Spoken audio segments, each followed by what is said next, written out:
যার বাড়িতে 3টে ছেলে 3টে বৌমা আছে, কিন্তু শেষ বয়সে বুড়ো আর বুড়িকে আলাদা করে রান্না করে খেতে হচ্ছে? আছে এরকম? আছে না? আচ্ছা, এই বুড়ো বুড়ি 70 বছরের বুড়ো আর 59 বছরের বুড়িমা, এই যে দুইজন শেষ জীবনে রান্না করে খাচ্ছেন, অথচ 3টে বৌমা আছে, আর একটা বৌমার দেহ প্রায় গন্ডারের মতো। বুড়ো বুড়ি ওই বাড়িতে ভাত পাচ্ছে না। আচ্ছা, এই বুড়ো বুড়িগুলো কি শান্তিতে আছে? শান্তিতে? ইসলাম মানে তো শান্তি। ওই বুড়ো মানুষটার বুড়ি মাটা শান্তিতে নেই কেন? এক কথা উত্তর দিতে পারবেন? কে বলেছেন ইসলাম নাই? কে বলেছে? আপনি বলেছেন? দয়া করবেন, 50 টাকা চা খেতে দেবো আপনার। ইসলাম মানে শান্তি। ওই পরিবারে 3টে যুবক ছেলে, তাদের সংসার আছে, স্ত্রী পুত্র আছে, কিন্তু এদের 3 জনের হাঁড়িতে বৃদ্ধ বাবা মা ভাত পাচ্ছেন না। এই বুড়ো আর বুড়িমা অশান্তিতে ভোগ করছেন কেন? আসলে পরিবারের ভিতর ইসলামের অভাব। পরিবারে যদি ইসলাম থাকতো, তাহলে নিঃসন্দেহে এই বুড়ো আর বুড়িমাকে শেষ জীবনে হাত পা পুড়িয়ে ভাত রান্না করে খেতে হতো না। আচ্ছা, এই যে বাচ্চা 3টে ছেলে থাকার পরেও মা বাবাকে খাওয়া দিতে পারছে না তারা, কপাল তাদের খুবই খারাপ, অস্বীকার করার জায়গা নেই। তবে আমার মনে হয় খুব অন্যায় কাজ তারা করেনি। শেষ বয়সে বুড়ো বুড়ির ভাত না দিয়ে 3টে ছেলে মনে হয় খুব অন্যায় কাজ করেনি। এই অর্থে বলছি, সম্ভবত বাচ্চা বয়সে এই বাবা মা ওই 3টে ছেলেকে ইসলামী আদব, আখলাক, তালিম, তরবিয়াতের হক নষ্ট করেছে।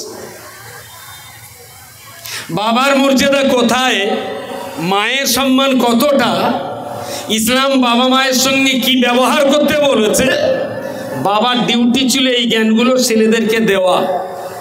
সম্ভবত বাবা সেই ডিউটিটা হক আদায় করতে পারেনি, যার জন্যই সন্তানেরা বাবাকে আজকে অধিকার থেকে বঞ্চিত করছে। আমার ভাষা বুঝতে কোনো অসুবিধা হচ্ছে কি? ওকে। দ্বিতীয় নম্বরে আর একটা কথা বলব। কাছাকাছি একটা বড় হসপিটালের নাম কি? 300 বেডের হসপিটাল কাছাকাছি, মাথাভাঙা।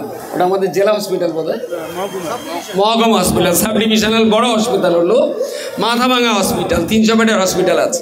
আচ্ছা, এই রাত্রিতে যে যদি হসপিটালে দেখা যায়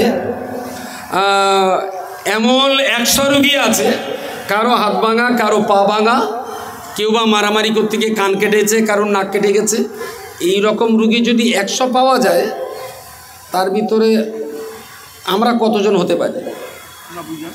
আমরা 90। কুচবিহার ডিস্ট্রিক্টে আমরা কতজন আছি 100-র ভিতরে?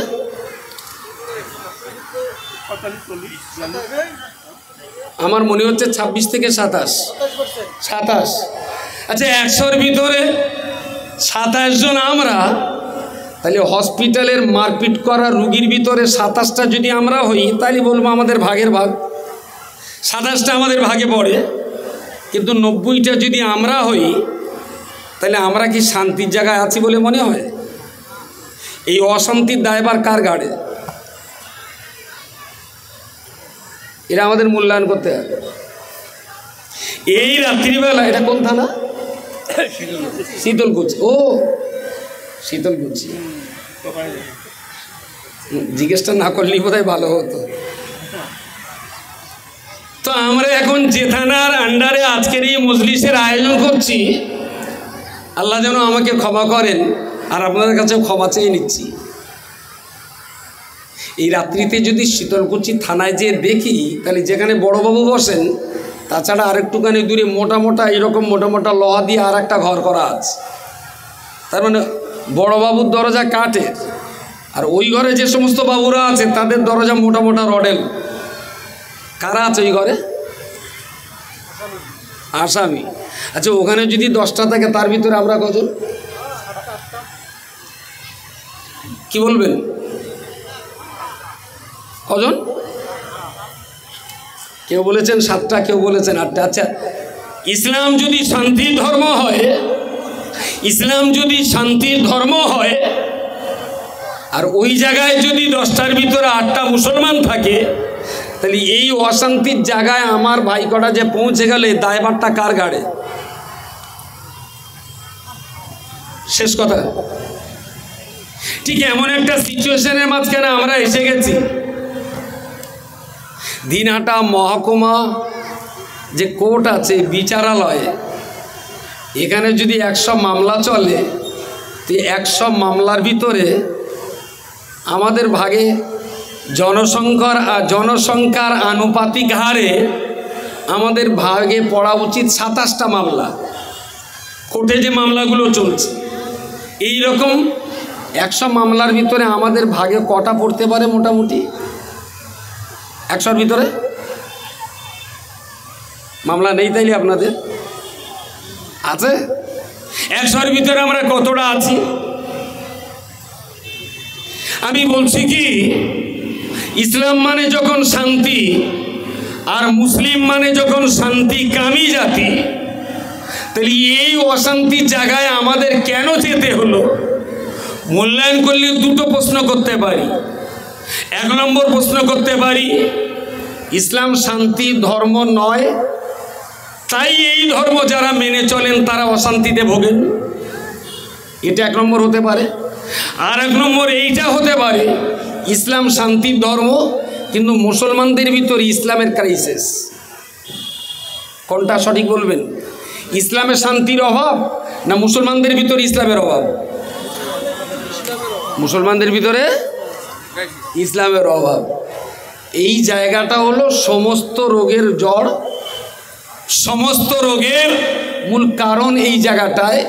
এই কারণটা যদি আমরা নিবারণ করতে পারি, জানবেন আমার মুরব্বী যে কথাটা বলেছেন, আমাদের কেউ না থাকলেও কে আছেন? সবার জন্যে না, কাদের জন্যে? মুসলমানদের জন্যে। আর এই মুসলমান শুধু নামকে বাঁচতে নেই, কামকে বাঁচতে। জন্মগত মুসলমানের জন্য এই ফ্যাসিলিটি নয়।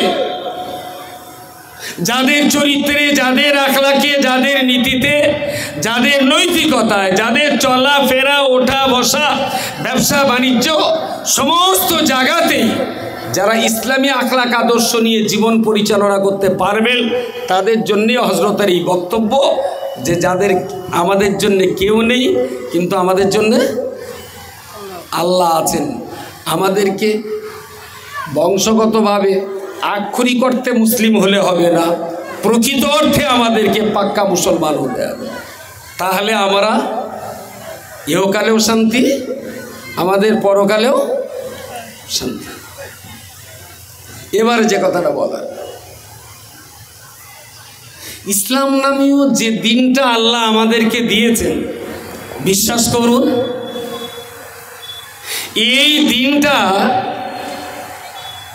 আল্লাহ তাদের জন্য দিয়েছেন, ইয়া আইয়ুহাল্লাযীনা আমানু, যারা ঈমান গ্রহণ করেছেন। সুবহানাল্লাহ বলেন, একটু জোরে বলুন সুবহানাল্লাহ। যারা ঈমানদার, যারা আল্লাহকে বিশ্বাসী, আল্লাহ তাদের জন্যই বলেছেন যে তোমরা উদখুলু ফিস সিলমি, শুধুমাত্র ঈমানদাররাই প্রবেশ করবে ইসলামের ঘরে, অন্যকে নয়। প্রিয় নবী মুহাম্মদুর রাসূলুল্লাহ সাল্লাল্লাহু আলাইহি ওয়াসাল্লাম মক্কা মুকাররমায় 570 খ্রিস্টাব্দে জন্মগ্রহণ করেছেন। 632 খ্রিস্টাব্দে দুনিয়া ছেড়ে তিনি বিদায় গ্রহণ করেছেন। জন্ম থেকে 40 বছর বয়স পর্যন্ত অন্ধকার অজ্ঞতার আরব দেশের চুরি ডাকাতি খুন রাহাজানি জেনা ব্যভিচার নেশাগ্রস্ত অবস্থা সচক্ষে তিনি অবলোকন করেছেন। গোটা জাতির জন্য, দেশের জন্য নবী আমার যথেষ্ট পরিমাণ অবদান রেখেছেন।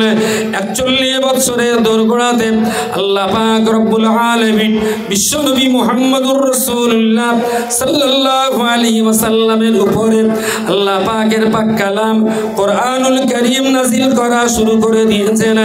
ও বান্দা, মনে রাখতে হবে, তাহলে শান্তি প্রতিষ্ঠা করার জন্য থিওরি হলো আল্লাহর কালাম কোরআনুল কারীম, আর সেই থিওরি প্র্যাকটিক্যালি ইমপ্লিমেন্ট করার জন্য আল্লাহ পাক আমার আপনার নবী মুহাম্মদুর রাসূলুল্লাহ সাল্লাল্লাহু আলাইহি ওয়াসাল্লামকে এই ধরা পৃষ্ঠে রাসূল করে পাঠিয়েছেন। নবী নিজের ইচ্ছা মতো কিছু করেন। কোরআন শরীফ হলো থিওরির কিতাব, আর রাসূলুল্লাহ হলেন প্র্যাকটিক্যাল মুআল্লিম, মাস্টার মহাশয়। আল্লাহর কোরআনের থিওরিগুলো তিনি বাস্তবে হাতে কলমে কিভাবে মেনে চলতে হয় তা তিনি আমাদেরকে শিখিয়েছেন। আমি বলছি ইসলামের স্টার্টিং পয়েন্ট, একেবারেই স্টার্টিং পয়েন্ট বলে রাখাই ভালো, যে আজকে আমরা যারা ইসলামকে ভালোবাসি, এই জলসাটা করতে কত পয়সা খরচ সবাই মানুষের আপনাদেরকে দিয়েছেন। আমাদের না শুধু একটা দোষ, ইসলাম সত্য ধর্ম, এটা আমরা বিশ্বাস করি। ইসলাম আল্লাহ তৈরি করা, এটা আমরা বিশ্বাস করি। ইসলাম শান্তির ধর্ম, এটাও আমরা বিশ্বাস করি। ইসলামের জন্যে অর্থ ব্যয় করি, ইসলামের জন্যে শ্রম দিতে পারি, ইসলামের জন্যে জীবন দিতে পারি। কিন্তু আমাদের একটাই বড় অভাব, সেটা হলো ইসলাম সম্পর্কে আমাদের পড়াশোনাটা খুব কম। ইসলামটা না জানার কারণেই আমরা মারাত্মকভাবে ক্ষতিগ্রস্ত হচ্ছি। হয়তো এটা আপনি অনুভব করতে পারছেন না, শুধুমাত্র ইসলামটা জানার অভাব, জানার অভাব। জোর করে জবরদস্তি করে মেরে ধরে হুমকি দিয়ে ধমকি দিয়ে যদি ইসলামের কলমা পড়ানো হতো, তাহলে ইসলাম এতদিন পৃথিবীতে থাকতো না, অনেক আগেই শেষ হয়ে যেত। ইতিহাস সে কথা কখনো বলে না। কাল না পরশু দেখছিলাম আমাদের কোনো এক ব্যক্তিত্ব, তিনি বলছেন যে মুসলমানদের আল্লাহ বলেছেন নারীদের শ্লীলতাহানি করার কথা। আমি অবাক হয়ে যাচ্ছি যে আল্লাহ ঠোঁট দিয়েছেন, জবান দিয়েছেন কথাবার্তা বলার জন্য, তাই বলে এই জবান আর এই ঠোঁট দিয়ে যা ইচ্ছা তাই বলতে হয়? এতে তো মানুষ তার মনুষ্যত্ব হারিয়ে ফেলছে, হতে পারে না। আবার আল্লাহ পাক রব্বুল আলামিন বিশ্বনবী মুহাম্মদুর রাসূলুল্লাহ সাল্লাল্লাহু আলাইহি ওয়াসাল্লাম সম্পর্কে কোরআনুল কারীমে পরিষ্কার করে বলেছেন, ওয়ামা আরসালনাকা ইল্লা রাহমাতাল লিল আলামিন। ও নবী মুহাম্মদ, আমি আল্লাহ আপনাকে গোটা দুনিয়ার জগৎবাসীর জন্য দয়া মায়া করুণার আধার করে পৃথিবীতে পাঠিয়েছি। আল্লাহর বান্দা মনে রাখুন, নবী যে যুগেতে জন্মগ্রহণ করেছেন ওই যুগটাকে আইয়ামে জাহিলিয়াত, অন্ধকার অজ্ঞতার যুগ বলে আখ্যা দেওয়া হয়। ওই যুগের মানুষের ভিতরে শান্তির কোন রকম কিছু ছোঁয়া ছিল না। অশান্তি দাবার হলে মানুষ দাও দাও করে জমছিল। নারী জাতির কোনো মর্যাদা ছিল না। শিশু কন্যাদেরকে জীবন্ত করতে পুঁতে ফেলা হতো। নরহত্যা, নারী হত্যা, নারী জাতিকে মানুষ বলে গ্রাহ্য করা হতো না। মদ জুয়া ধর্মীয় অনুষ্ঠান বলে মনে করা হতো। অযথা যুদ্ধ বিগ্রহ লেগেছিল। গোটা দুনিয়া যেদিন অন্ধকারে, গোটা দুনিয়া যেদিন অশান্তি দাবানলে দাউ দাউ করে জমছিল, সেই কঠিন অন্ধকার যুগের মাঝখানে আল্লাহ পাক রব্বুল আলামিন মুহাম্মদুর রাসূলুল্লাহকে পাঠিয়ে দিলেন। সঙ্গে এটাও বলে দিলেন, ইয়া আইয়ুহার রাসূল বাল্লিগ মা উনজিলা ইলাইকা মির রাব্বিকা। ও নবী মুহাম্মদ, আমি আল্লাহ আপনাকে দায়িত্ব দিচ্ছি, আমার পক্ষ থেকে নাজিল হওয়া কোরআন নামীয় কিতাবটাকে পৃথিবীর মানুষের দুয়ারে দুয়ারে পৌঁছে দিতে হবে।